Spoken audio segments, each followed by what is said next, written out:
Hello, my name's Eliza. On my wedding day, my sister showed up late, threw her drink, smashed my cake, and screamed in front of everyone. My dad? He hugged her and said, "Let her get it all out." I didn't scream, I didn't cry.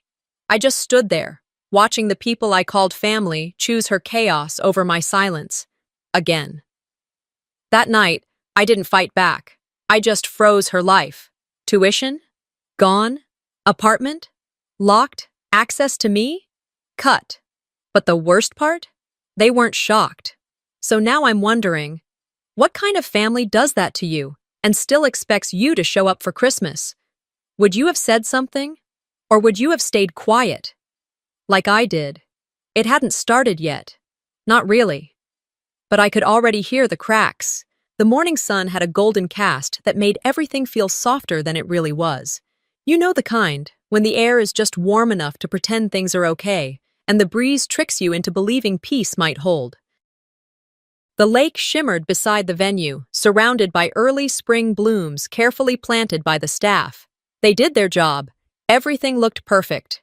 At least from the outside. I'd spent months planning this rehearsal dinner. Every flower, every linen fold, every damn chair sash. I picked it. Not because I wanted attention, God knows that wasn't my style, but I just wanted it to go right. One moment in my life where no one could hijack it. One day where I wouldn't have to dim myself down to keep the peace. But I should have known better. When my parents stood to give their little pre-wedding toast, I was hopeful. Maybe this time, they'd acknowledge me. Not the version they told their friends about. Not the deluded daughter who keeps to herself and doesn't like drama. But me. The woman who built this entire evening from scratch. The one who booked the venue, paid the deposit, followed up with the vendors. All of it. Vernon raised his glass first. That voice of his, smooth and practiced, always sounded more like a company CEO than a dad. He thanked Colton for being the man any father would trust with his daughter's heart. He even cracked a joke about how lucky we were to have Callista's help picking out the tableware. People laughed. And that was it. My name didn't make it into his speech, not once. I looked over at Lorraine. She clapped along with the others, smiling like nothing was wrong. Maybe she really didn't notice, or maybe she did, and decided it wasn't worth bringing up.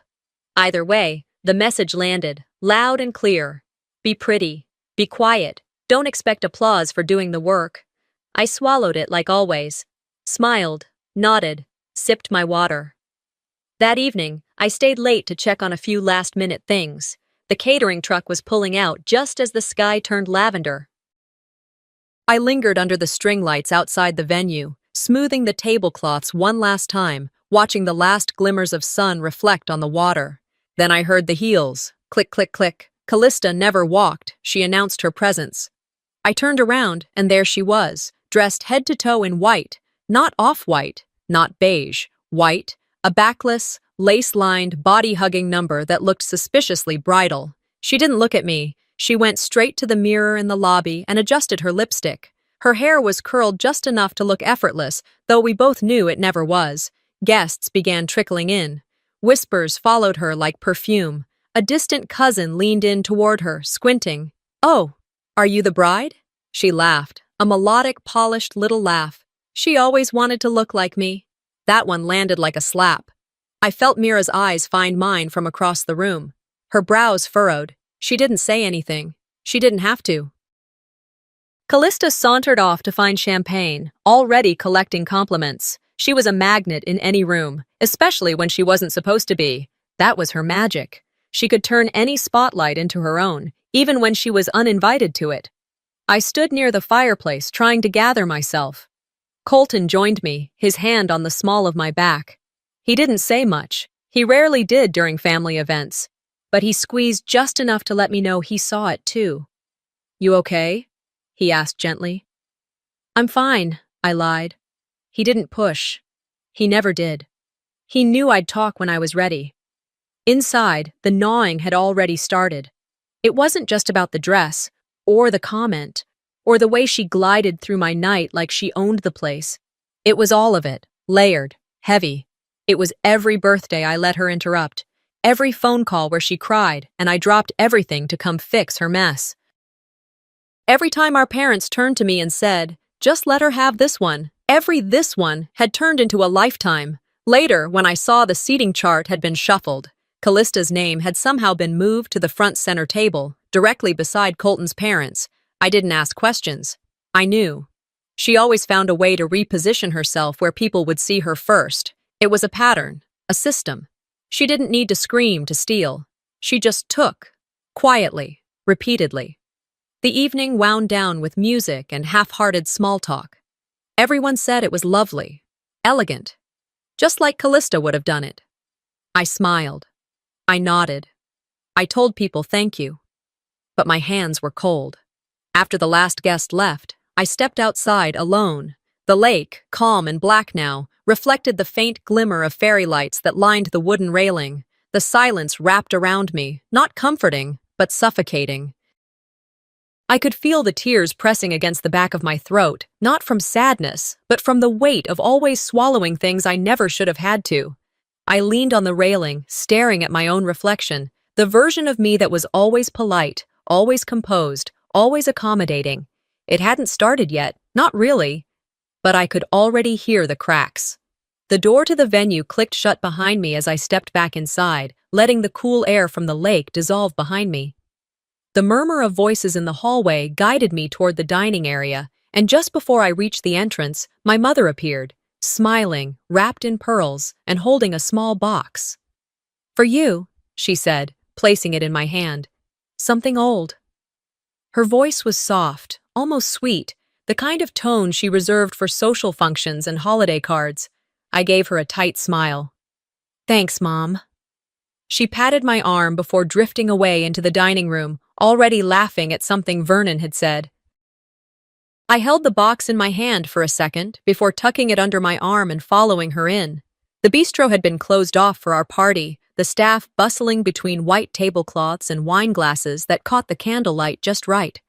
Colton was already seated at the far end, deep in conversation with my uncle.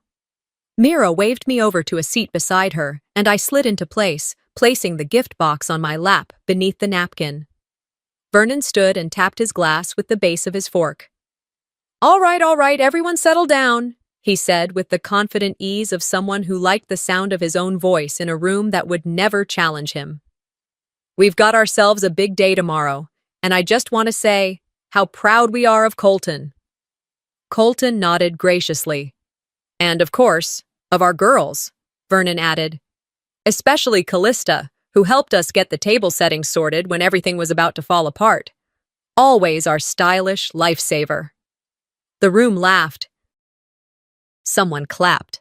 Callista, seated directly across from me, flashed a rehearsed smile and tilted her head just so. As if on cue, she leaned forward, picked up her wineglass, and added with a laugh, "At least Eliza managed to get married before hitting 35. Barely." The table paused. It wasn't long, just a breath, enough to catch the awkwardness, but not long enough for anyone to say anything.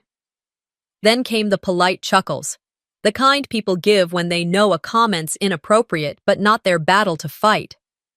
My shoulders stiffened, but I didn't say a word. Mira's hand brushed against my elbow under the table. "Nice one," she muttered under her breath. I smiled without showing teeth.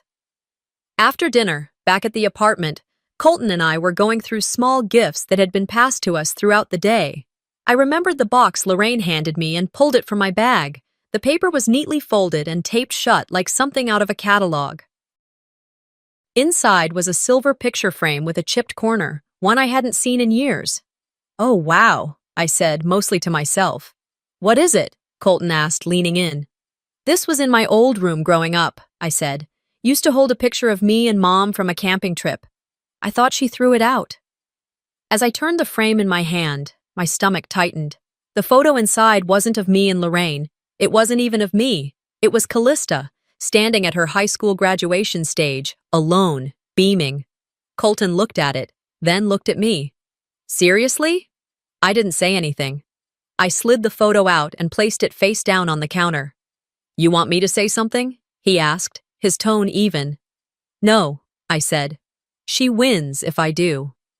We sat in silence for a while, the only noise coming from the fridge hum and the occasional car outside.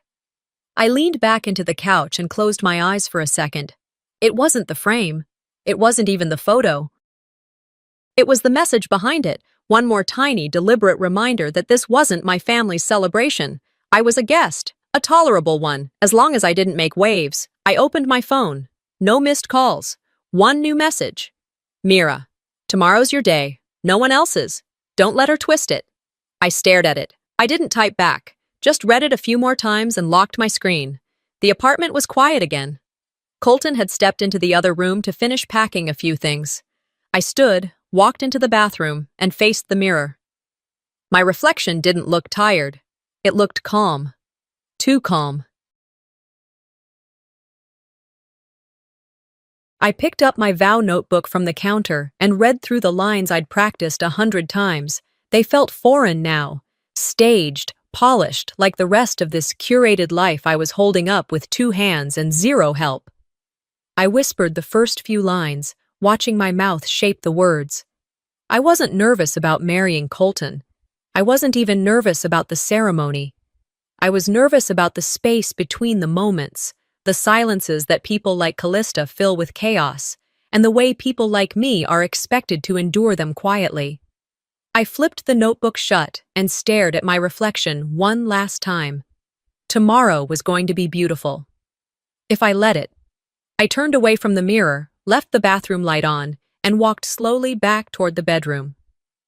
Colton had fallen asleep on the couch, one leg still half off the edge, remote loosely in hand. The TV glowed silently, casting a soft blue over his face. I didn't wake him.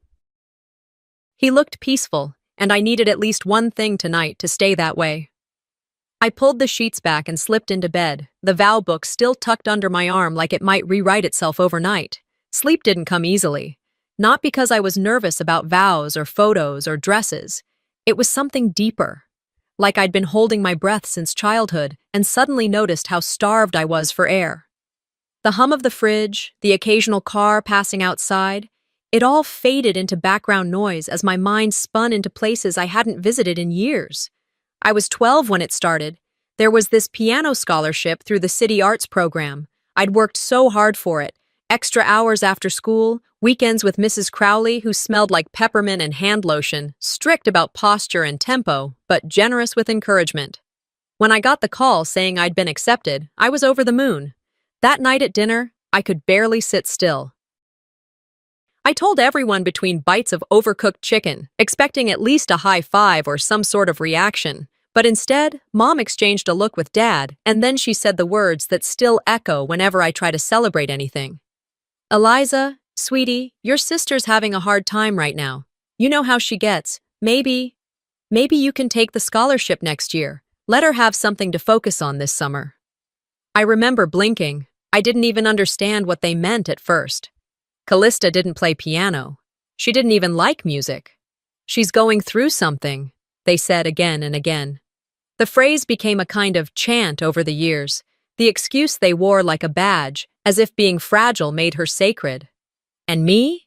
I was the easy one, the one who didn't make waves. That night, I tore up the acceptance letter and threw it in the trash under the sink. And no one ever asked about it again. In college, the patterns continued. I had a second-round interview for a publishing internship I wanted more than anything. I told Callista over dinner. She was quiet. Then, the night before, she called to say she'd helped me by confirming my time with the interviewer. She'd sent the wrong location. I showed up across town to a locked door. By the time I got to the correct address, the interview was over. The coordinator apologized kindly and said they had to move on. Callista just said, "Well, it's just an internship." Another time, she came to my graduation. Mom had framed a photo of me in my cap and gown, standing with Professor Fields. It was a proud moment, one of the few. I'd placed the frame on my dorm desk. She knocked it over, said she was looking for her lipstick. It shattered. She never replaced it, never even acknowledged it. And I never told anyone, because who wants to be the girl whining about her sister at age 22? Now, as the sun broke over the horizon, those moments returned like bruises you'd forgotten until someone touched them. I sat at the edge of the bed, letting my feet rest on the floor, grounding myself. There was a soft knock on the door. Eliza? Lorraine's voice muffled through the wood. Makeup artists running behind. Callista says she can help if you want? I didn't answer right away. Colton stirred behind me, now awake, his eyes catching mine. I'm fine, I called out, then quieter to him. Of course she offered. She doesn't give up, Colton murmured. She doesn't have to, I said. Everyone else gives in. By the time I stepped into the bridal prep room, the energy had shifted. Dresses hung in garment bags, steamers hissed, perfume lingered in the air like static.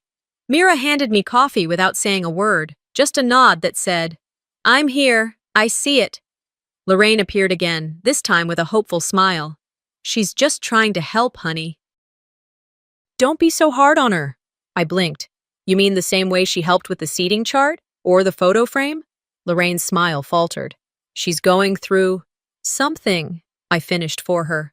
Right? Isn't she always?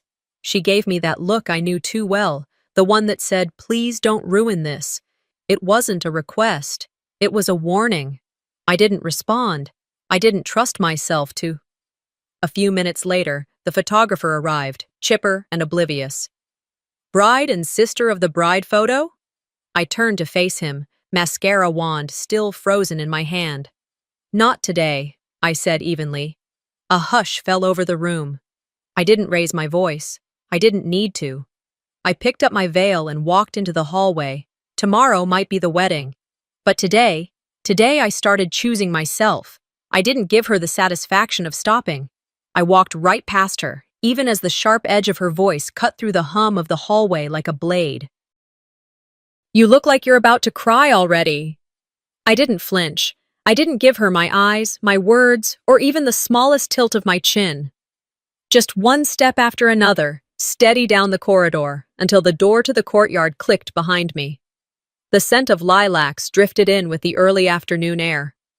I stood still, just beyond the arch of climbing roses, hands pressed into my sides. My palms were damp, but not from fear. Not anymore. Just fatigue. Long, deep, quiet fatigue that starts in your spine and moves outward. A few seconds later, Mira slipped through the same door. She didn't say anything right away. Just stood next to me, shoulder to shoulder, as if waiting for my breath to catch up with my pulse. She's planning something, she said finally. I didn't need to ask who. I just nodded slightly. I overheard her last night in the guest room, Mira continued. She was on the phone with someone, told them to make sure the steamer arrived in the morning. Then she said, I'm going to steal this one, just one more time. She looked at me carefully. She's not here to celebrate you, Eliza. She's here to win something. I let out a slow breath and tilted my head toward the sky, watching a sparrow dart across the trellis. I know, I said. But no one else wants to believe that. Mira's face tightened. Because they've decided your job is to be okay. Always okay. That way they never have to deal with how not okay she is. I felt that one hit me like truth always does, quiet and clean and right between the ribs. I didn't answer. There was too much inside me to say anything that wouldn't sound like an accusation, and I wasn't ready to be the angry sister today. Not yet. We stood there in silence for another moment before Mira reached into her clutch. I wasn't going to show you, she said, but you should see this. She handed me her phone. On the screen was a screenshot, green text bubbles against a white background. Callista, keep her busy. I just need 90 seconds at the mic. I stared at it. There was a second message, sent a few hours later. Callista, stay in your lane. Mira's voice softened. She sent it to me by accident, meant to send it to someone else, then doubled down instead of apologizing. A flicker of heat rose in my chest. Not fire. No, I was past that. Just the steady heat of recognition. This wasn't chaos. This was calculation. She wasn't unwell. She was unkind. And she always had been. She's going to grab the mic during the toast, I said, more to myself than to Mira. That's what she meant. Mira nodded. I think so. Thank you, I said. She shrugged. I'm just tired of watching her get away with it. I slipped her phone back into her bag and walked back inside. The The air felt thicker now, buzzing with anticipation and bad intentions. The event coordinator stood near the drink table, double-checking vendor orders. I walked straight up to her. "Hi, sorry to bother you. Just a quick thing to confirm." "Of course," she said, professional and calm. "No unscheduled toasts, right? Like, if someone tries to take the mic, that's not part of the plan?" She glanced at her clipboard. "Only you, Colton, and your maid of honor are on the list. Can you make sure the staff knows that?" I asked. Just in case, something in my voice must have told her everything she needed to hear. She nodded. "Absolutely, I'll handle it." I smiled faintly. "Thank you." Back in the bridal suite, the energy had shifted. The makeup artist had finally arrived, working fast to finish the rest of the girls. I sat in the chair, letting her do her job without interruption. I stared straight ahead in the mirror, ignoring the quiet behind me. Callista stood by the snack table, sipping water from a glass with lemon. She wasn't looking at me, but I could feel the tension humming from her like static. When I stood, she turned slowly, her smile sweet as saccharin. "Eliza," she said, dragging the vowels. "Everything okay? You've been so quiet." I didn't reply. She walked past me toward the hallway. As she passed, she leaned in just close enough to whisper, "You sure you're ready for all this attention? You tend to break under pressure." I turned my head, finally meeting her eyes, but I didn't frown. I didn't glare. I smiled. "Funny," I said. "That's not what you said about me when you needed rent money." Her smile twitched. Before she could respond, I stepped away and walked into the foyer, where Colton was adjusting his cufflinks, waiting for the ceremony to start. "You okay?" he asked. "I will be," I replied. Just then, the coordinator passed by and gave me a small, affirming nod. I glanced back toward the hallway, where Callista had disappeared. Maybe she thought she still had the upper hand. Maybe she thought no one saw through her. But the truth had already started unraveling, not in some explosive scene, but in quiet, deliberate unraveling. The kind that can't be stopped once it begins. I didn't give her the pleasure of a response. After her whisper, I stepped into the bridal suite and let the heavy door close behind me with a soft click. It was quieter in there, but the silence didn't feel peaceful. It buzzed with everything unspoken. I reached for my phone, almost on instinct, needing something solid to hold on to. One new message, from Mom. It was a voice note. I hesitated, staring at it for a beat too long. Then I pressed play. Her voice was soft, carefully pitched, as though she were talking to a skittish animal. "Honey, I just wanted to say, let's not make today about tension. Okay, Callista's under a lot of pressure. She didn't get the life you have. She's complicated. You've always been the strong one, Eliza. Please, be the bigger person, just for today." There it was, the line I'd heard 1,000 ways before, dressed up in different words but always carrying the same weight. She's fragile, you're not. So adjust yourself accordingly. I hit replay. This time, I heard it even clearer. The assumption, the responsibility placed on me, the silent contract that I was expected to uphold, to be steady so someone else could spiral freely. When the message ended, I deleted it. No response, no reaction. I just sat on the edge of the chair and let my jaw unclench slowly. I'm not stronger. I'm just tired. That thought echoed in my head as I walked toward the bathroom, where I knew Callista would be. She always reappeared after moments like that, calm, refreshed, and smug, as if nothing had ever been wrong, because for her, nothing had been. I pushed open the restroom door. She was standing at the mirror, applying lipstick with a precision that felt performative. Her white blonde hair curled in perfect spirals. She caught my eyes in the reflection, didn't flinch. "Eliza?" she said without turning. "I was wondering if you needed help with your veil. You looked a little frazzled earlier." I took 2 steps into the room, not enough to confront, just enough to close space. "Don't touch the mic," I said. "Don't go near the cake. Don't do anything to pull the focus. You want attention? Find another day. This one's not yours." She capped her lipstick and turned around slowly. That smile she wore when she was trying not to laugh, it slid into place like a mask. "Someone's cranky. You can't handle a little sparkle?" I didn't blink. "One wrong move," I said quietly, And this will be the last event you're invited to. I mean that, Callista. Her smile faltered for a second. She wasn't used to pushback, not from me, especially not in front of a mirror, where she could see it from both angles. Are you threatening me? She asked, still playing innocent. I'm setting a boundary, I replied. For once. We stood in silence for a few seconds. Then she stepped aside, as if to clear the way. I didn't walk past her. I turned and left the same way I came. In the hallway, I exhaled slowly. The noise of the guests, the chatter, the clinking glasses, it all sounded muffled. I wasn't sure if it was the room or my head, but either way, I was grateful.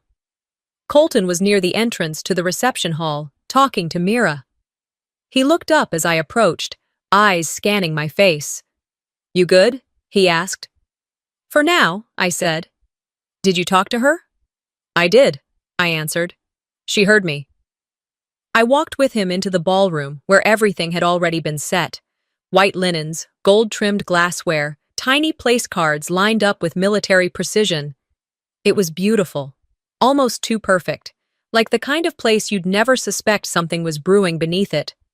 Mira slipped to my side as we walked toward the head table. You all right? She asked under her breath. She's not going to back off, I replied, but I'm not either. We sat down. The music was soft, elegant. People had begun finding their seats. Lorraine fluttered past, giving me that polite, worried look, as if my stress might be contagious. You look lovely, sweetheart, she said. I nodded. Thanks, she leaned in. And thank you for not making a scene with your sister. It's already been such a long week. A scene. That's what it was to them. My boundaries, my exhaustion, my hurt, a potential scene. I didn't reply. I just turned away and let my gaze rest on the entrance. Callista walked in 5 minutes later. She wore a shimmer dress that clung like foil, sequins catching every ounce of light in the room. Several heads turned. She smiled broadly and gave a little wave as if she were walking into an awards show. Then she locked eyes with me and didn't break the stare. I didn't look away. She sat at her assigned seat, thankfully far enough from the mic, but she didn't seem bothered. No, she looked pleased, like she had a card up her sleeve, or a backup plan. Mira leaned closer. She's up to something.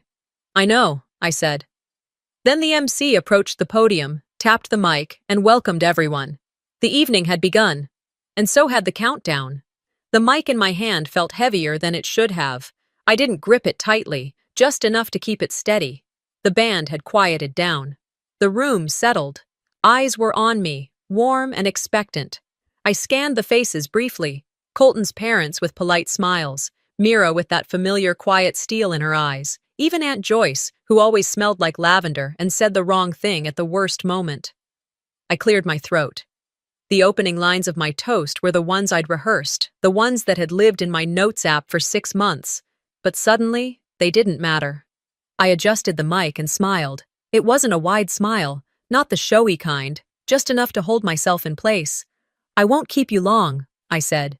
You all know how much this day means to Colton and me. How much we appreciate the love, the time, the effort it took for everyone to be here. This day, this moment, isn't just about a ceremony. It's about building something, choosing something, and choosing it again, every day after. The room was still. Soft lighting warmed the walls. For a fleeting second, I let myself feel it. That maybe I'd found peace again, even if just for tonight. And to those who taught me what strength in silence looks like, I said, the words catching slightly in my throat, not because I doubted them, but because I meant them. I didn't see her rise at first, but I felt it. Callista's presence wasn't subtle. She didn't just stand, she rose like a monologue waiting for stage lights.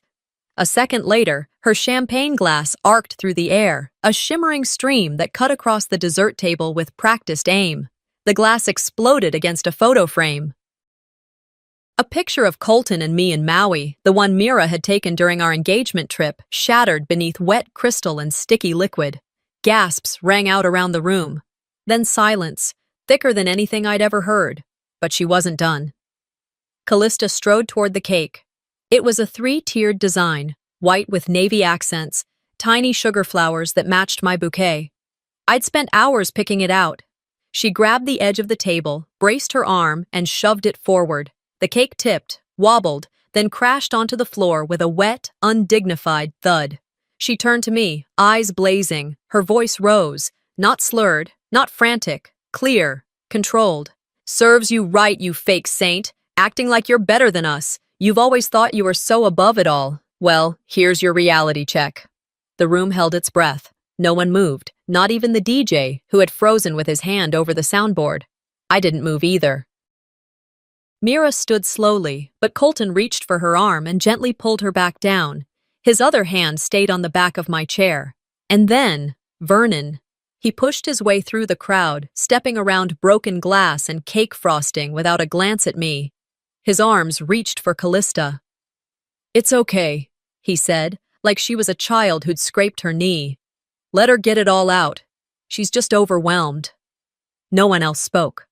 Lorraine came forward next, eyes darting nervously between me and the wreckage, and then, just like that, wrapped an arm around Callista's shoulder too. I felt the air shift around me. Not from shock, not anymore, but recognition, confirmation. This is what it had always been. A family who treated dysfunction like drama, and drama like something to be cherished. Callista didn't cry. She didn't apologize. She didn't even look embarrassed. She stood there, chin slightly lifted, as if she'd dropped some great truth everyone was just too polite to say out loud. I set the mic down on the table, not gently, not loud, just enough for the sound to thud through the speakers. Then I turned to Colton and whispered something only he could hear. "Let's keep the evening going." He looked at me, searching my face. "You sure?" I nodded once. He kissed my hand and stepped aside to speak with the coordinator, who had been standing like a deer in headlights. Soon, the band picked up again, tentatively. Servers moved in quietly, sweeping up shards of glass and cake, acting like this was just another awkward wedding hiccup, like the kind you laugh about years later. Except I wasn't laughing. I walked back to my seat. I didn't speak. I didn't explain. I didn't look at Callista again.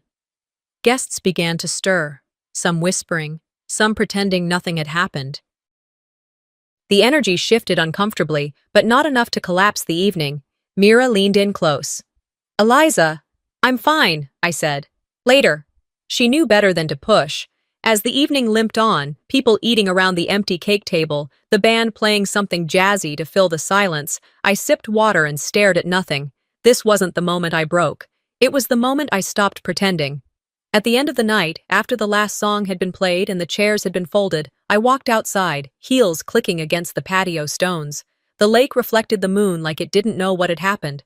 Colton joined me quietly, hands in his pockets. "You okay?" he asked again. "I'll let them believe they won tonight," I said, not bitter, not loud, just tired. Then I turned and walked back into the venue where my name was still on the welcome sign, but not on anyone's lips. The morning after the wedding, sunlight crept through the sheer curtains like it didn't know what had happened the night before. I sat at the kitchen table in my robe, bare-faced, pieces of yesterday's makeup still lingering along my lash line like shadows of who I was just hours earlier. Colton moved around quietly behind me, making coffee. Neither of us said much. He knew better than to ask. I knew better than to pretend. My laptop was open, the screen casting its pale glow over the kitchen table. I'd been staring at it for the better part of 20 minutes, cursor blinking on the login page for the student portal. I typed slowly. Username, password, two-step verification. Click. The page loaded, bright and unapologetic. A single tab blinked in the corner. Tuition, spring term. One click, one button, one prompt to confirm. And just like that, the $9,600 deposit I had made a month ago, when I still believed in things like forgiveness and second chances, was gone, voided, pulled back into my account like a rope I should have never let go of. Next tab, rental management portal, lease agreement, co-signer, me, primary occupant, Callista Dane. I clicked freeze access. A pop-up warned, freezing this lease may impact current tenant access. Are you sure? Yes, I was sure. Colton walked over and set a cup of coffee beside me. No words, just the solid weight of support. I looked up, nodded once, then returned to my task. Third and final step: password changes. Every shared login, every backup email, every forgotten favor I'd given her, just until she got back on her feet. I reset them all. It took 30 minutes, and it was the cleanest I'd felt in years. Later that morning, Mira's name popped up on my phone. I let it ring once, then picked up. "Have you seen it yet?" she asked, without even saying hello. "Seen what?" "Check Instagram. It's everywhere." I opened the app, scrolled for less than 10 seconds, and there it was. Callista. Liv. She was crying. Mascara slightly smudged, hair up in a soft bun, not too perfect, not too messy, just the right amount of chaos to scream, vulnerable. Her voice cracked every few sentences as she addressed her followers, her friends, her carefully curated audience. "I just wanted to be there for her," she said, voice trembling. "But she's always made me feel small. Like nothing I do is good enough. I tried to make peace. I showed up. And this is how she repays me. Freezing my lease. Taking away my education." "I thought she was family." Comments poured in like a broken dam. "You don't deserve this." "Wow, she sounds toxic." "Family trauma is real." "Sending you love, Callie." I didn't feel rage. I didn't feel sadness. I felt cold. Then came the crack. An old friend from high school, Jessica H., commented under the post. "Girl, you were bragging about ruining her wedding cake 2 nights ago at the bar." A few more followed. "Wait, isn't this the same sister you said needed to be knocked down a peg?" And then silence. The story stayed up for about an hour before it vanished. Whether she deleted it or it got flagged, I didn't care. Either way, it was gone. By noon, my phone buzzed again. This time, the family group chat. The one I'd been force-added into years ago, where every passive-aggressive update got sugar-coated with exclamation marks and emojis. "Lorraine. We need to talk. This is spiraling. Callista is distraught." Vernon. "Eliza, please don't be cold." "You're better than this. Better than this." That phrase, that curse. I opened the chat, scrolled, read every word, then I closed it. No reply, no defense, no explanation, just silence. A few hours later, Mira came over. She brought snacks and a bottle of wine, despite it being barely 3 p.m. "You okay?" she asked, towing off her shoes by the door. "Yeah," I said, standing at the sink, rinsing a glass. "Actually, I think I am." She raised an eyebrow. "Really?"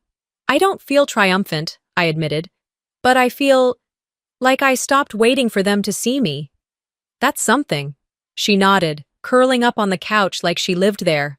"She'll spin it again," Mira warned. "They'll all pretend it was just a moment, just a mistake." "I know," I said, joining her. "But they can only spin it if I keep dancing in their web." She passed me the wine. "That's poetic. Did you rehearse that?" I smiled, just a little. "No. It's just been marinating for about 10 years. Later that night, after Mira left and Colton was in bed, I sat on the porch alone. The breeze had picked up. It smelled like jasmine from the neighbor's yard and something faintly metallic, rain in the distance. I picked up my phone and opened a new message. To Mira. Now they know what silence really sounds like. I hit send. Then I locked the screen, leaned back, and let the quiet finally wrap around me. Not like a weight, but a release. It had been 2 days since the wedding, and the quiet had become almost suspicious. No group texts, no missed calls, no vague checking-in messages from Mom. It was as if everyone had decided to wait me out, let the dust settle, and hope I'd eventually fold like I always had. But I didn't fold this time. I wasn't pacing or analyzing or wondering if I'd gone too far. I was still. Colton and I were sitting on the couch late that afternoon, eating leftover takeout straight from the containers, the kind of quiet, exhausted dinner that doesn't need words. My phone buzzed once, then again, then several more times. I ignored it at first, assuming it was more chatter from the wedding fallout. But then there was a knock at the door. Colton stood and walked slowly toward it. His steps were deliberate, cautious. He peered through the peephole, then turned his head toward me. "It's her," he said simply. I didn't get up. He opened the door just enough to let his voice through. "What are you doing here?" Callista's voice was already at full volume, no regard for the hallway echoing everything back. "I need to talk to her. She can't just do this. Eliza ruined everything. My housing, my tuition, my future." Colton didn't raise his voice. He didn't even blink. "You don't have access to her anymore," he said. "Not emotionally. Not legally." I had stepped into the hallway by then, barefoot, calm. My heart didn't race. My palms didn't sweat.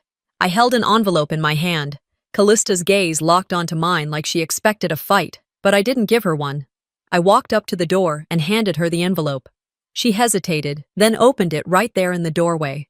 Inside were 2 sheets of paper. One was the official voided lease agreement. The other was the tuition refund confirmation. She blinked, then looked back up at me, mouth slightly open. "This is what letting go looks like," I said softly. "You're free, just not on my dime." She didn't speak. Her hand clenched the papers, and for a second I saw it. The moment it hit her that this wasn't just a punishment, it was a declaration. I wasn't her fallback plan anymore. She stepped back, crumpling the envelope in her hand. "So that's it?" she spat. "You're just done?" I met her eyes without flinching. "I was done the second you destroyed something I loved in front of a room full of people and watched them clap for you after." Callista shook her head like she couldn't believe it. "You think you're so righteous, like you've never hurt anyone." "No," I said, "but I don't build my whole life on it." She stood there for a moment longer, then turned and walked away. No parting shot, no tears, just silence. The door shut behind her with a quiet click. I stood there for another second before Colton reached for my hand. Later that night, we sat on the porch wrapped in blankets. The spring air was cool, the kind that bites at your skin but makes you feel alive. He handed me a cup of tea. "You don't look relieved." "I'm not," I said, "but I feel done." We sat in silence for a while, listening to the wind rustling through the trees. It felt heavier than resolution, but lighter than rage. "You know what hurts the most?" I said after a long pause. Colton glanced at me. "I spent years trying to be the peacekeeper, the fixer, the one who held it all together, and I thought that made me good, that being the one who always forgives meant I was doing the right thing." He didn't interrupt, just listened. "But I wasn't being kind. I was being afraid," I said. "Afraid that if I stopped, they'd finally say what they were always thinking, that I was selfish." Colton took my hand again. "You're not selfish." "No," I said. "I'm just finally selfish enough to stop letting them burn me down so they can stay warm." He smiled. Not big, just the kind of smile that comes from understanding something deeper than words. The next morning, the air smelled like rain and pine. I checked my phone, scrolling through news updates and a few unrelated emails. And then there it was, a message request on LinkedIn. "Hi, Eliza. I run a podcast focused on healing family dynamics and the power of emotional boundaries. A friend forwarded me a clip about what happened at your wedding. I'd love to have you on the show to talk about reclaiming your narrative. Are you open to speaking?" I stared at the screen for a long moment. Not because I didn't know what to say, but because I finally understood I didn't have to say yes to everyone anymore. And maybe, just maybe, that was the whole point. I didn't answer the podcast message right away. I let it sit there, quietly, glowing back at me like a question from a version of myself I hadn't fully stepped into yet. The cursor blinked beneath their simple inquiry. "Are you open to speaking? Maybe, but not yet." I set the phone down and walked outside onto the porch, mug in hand, the ceramics still warm against my palms. The sun was just beginning its slow rise, casting a soft orange haze over the low, rolling hills that lined the edges of Santa Fe. The quiet out here wasn't like the quiet I'd known before.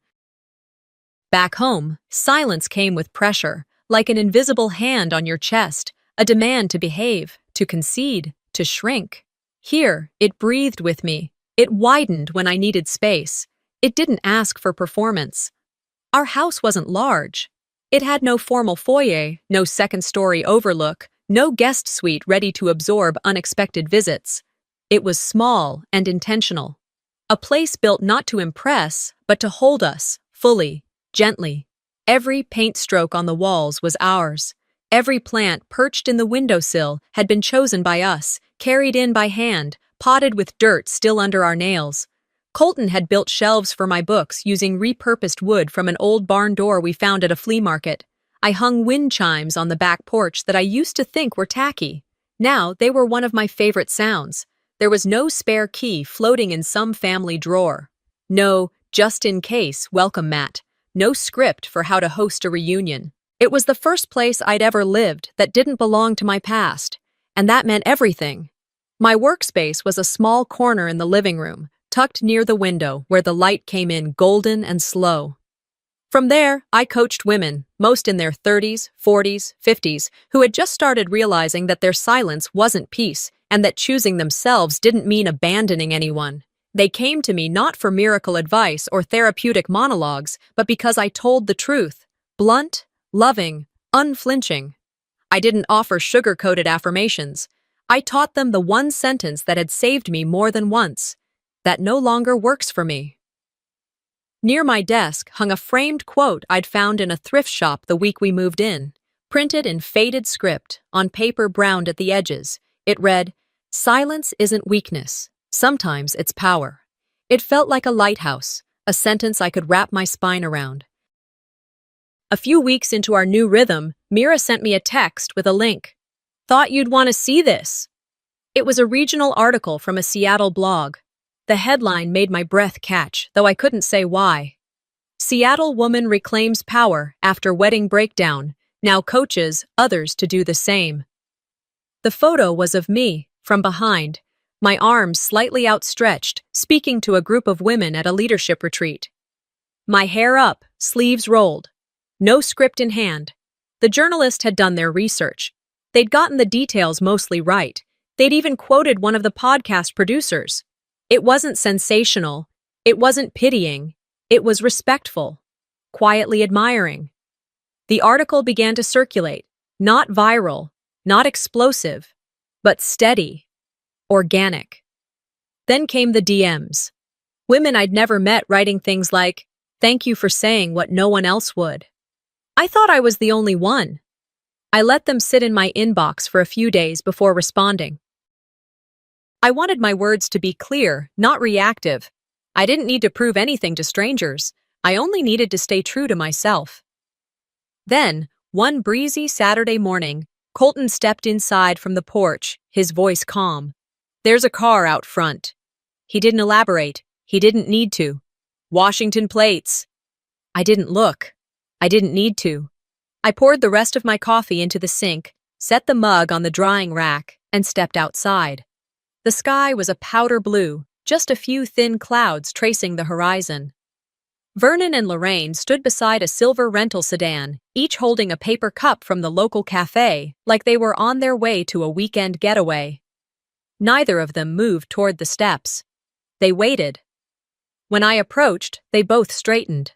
Vernon nodded first, a tight smile stretched across his face, the kind you offer someone after a long silence you don't know how to break.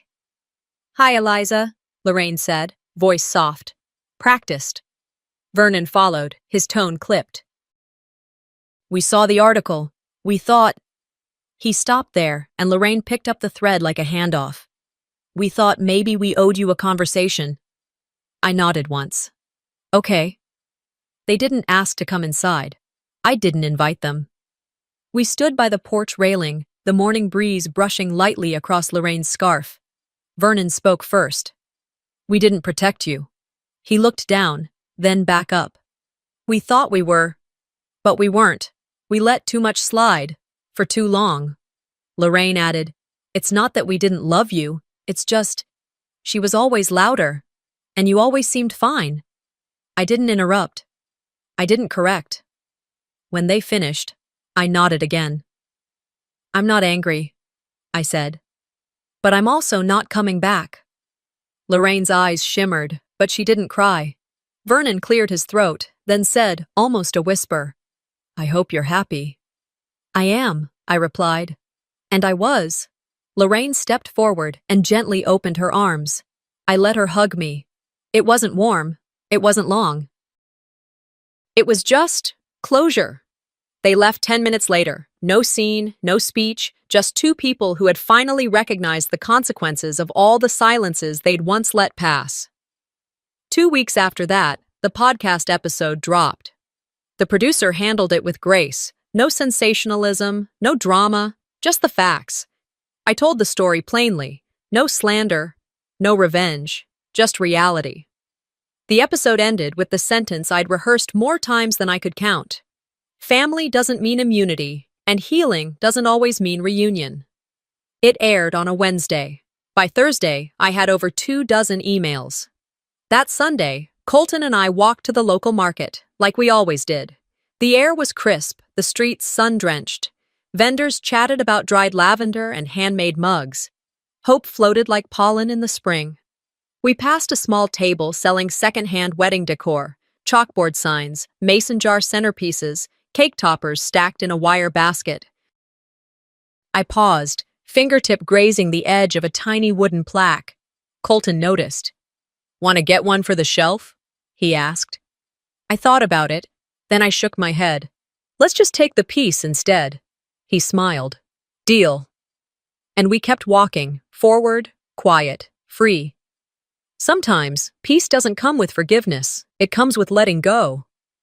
This story isn't just about revenge, it's about reclaiming your voice in a family that tried to silence you. Have you ever been told to be the bigger person while someone else kept crossing the line? Share your story in the comments. We want to hear from you. And if this hit close to home, don't forget to like, subscribe, and follow for more powerful stories just like this one.